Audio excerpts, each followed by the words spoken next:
सोलापूरमधून एक breaking news आपल्या समोर येते आहे। युद्धामुळे जिल्ह्यातील 400 टनापेक्षा अधिकचे द्राक्ष कोल्ड स्टोरेजमध्ये पडून राहिल्याने शेतकरी चिंतेत। सध्या जगाभर तिसऱ्या महायुद्धाचे संकट असून अनेक देशांमध्ये मोठ्या प्रमाणात युद्ध सुरू आहे आणि या युद्धाचा मोठा फटका सोलापूर जिल्ह्यातील बळीराजाला बसत असून शेकडो टन द्राक्ष कोल्ड स्टोरेजमध्ये पडून आहेत। रशिया युरोपला निर्यात होणारी ही द्राक्ष संकटात सापडलेली असून शेतकऱ्यांना मोठं नुकसान होतं आहे। सुवेझ कालव्याच्या मार्गावर बंधन आल्याने कोल्ड स्टोरेजमध्ये माल पडून आहे। एक्सपोर्ट दर्जाचे द्राक्ष स्थानिक बाजारपेठेत कवडी मोल भावात विकण्याची वेळ शेतकऱ्यांवर आली आहे।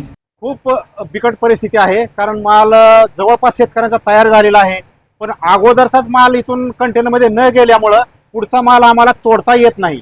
त्यामुळं इतकी अडचण झाली आहे। 200 ते 250 लेबर सध्या बसून आहेत, पॅक हाऊस बंद आहेत, गाड्या आमच्या बसून आहेत। शेतकरी पण सारखं फोन करतायत, व आमचा माल केव्हा नेणार केव्हा नेणार।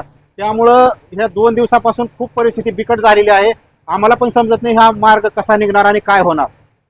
किती साधारणतः मालची क्षमता आहे आणि आता ह्या पुढची दिशा कशा पद्धतीची असेल? जवळपास आमची 30 ते 40 टन माल पॅक करण्याची कॅपॅसिटी होती। आता सध्या स्टोरेजमध्ये 100 ते 150 टन माल पडून आहे आणि बागेमध्ये पण जवळपास 300 ते 400 टन माल पडून आहे।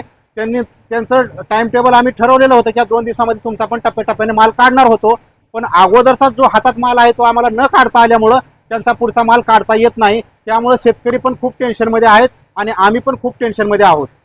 शेतकरी बांधवांकडे असलेला द्राक्ष माल एकतर तो आपल्याकडे उत्पादन कमी आहे, परंतु यावर्षी माल कमी असल्यामुळे थोडंसं शेतकऱ्याला चांगले दिवस येतील अशी काहीतरी एक अपेक्षा असताना यावर्षी युद्धजन्य परिस्थिती जी काही मागच्या 2-3 दिवसापासून युद्धजन्य परिस्थिती मध्य पूर्वेमध्ये निर्माण झाल्यामुळं शेतकऱ्यांचा एक्सपोर्ट होणारा जो माल आहे तो सगळीकडे जाग्यावर थांबून आहे आणि जे एक्सपोर्टचं कटिंग म्हणतोय तो आज शेतकऱ्यांचं जाग्यावर थांबलेला आहे आणि रशियामध्ये जो जाणारा माल होता तो कुठेतरी असं आम्हाला वाचण्यात येत आहे की तो दक्षिण आफ्रिकेला वळसा घालून तो पुन्हा रशियात आणण्यासाठी आमचे एक्सपोर्टर प्रयत्न करत आहेत, परंतु त्या प्रयत्नाला सुद्धा कुठेतरी यश मिळताना दिसत नाहीये आणि यामुळं शेतकऱ्यांचा माल जाग्यावर आणि त्या बागांवर आणि मुळातच द्राक्ष पीक हे काही ठराविकच मुदतीचं असल्यामुळं नंतर त्या पिकाला कुठलीही प्रकारची किंमत राहत नाही।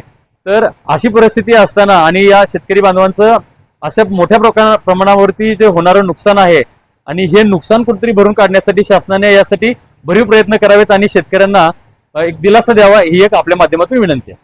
मी एक द्राक्ष उत्पादक शेतकरी आहे आणि एक तर ह्या निसर्गाच्या लहरीपणामुळे अति पावसामुळं खूप आम्ही त्रास सहन करून मोठा खर्च करून एक द्राक्ष बागा सांभाळलेत। तिथं पण खूप नुकसान झालेलं आहे आणि जो आहे आता थोडा माल आलेला आहे आताशी तो सुद्धा ह्या युद्धजन्य परिस्थितीमुळे स्टोरेज वगैरे सगळं थांबलेलं आहे आणि त्याच्यामुळं हे सगळं अजून आमचं हाताशी तोंडाशी आलेला माल हे असं थांबलेला आहे। त्याच्यामुळं खूप नुकसान आमचं होत आहे। तरी मायबाप शासनाने याचा काहीतरी विचार करून थोडं शेतकऱ्याचं काहीतरी थोडं योग्य हे करावं, हे एवढेसे 2 शब्द बोल। Bureau report SBN Marathi, Solapur.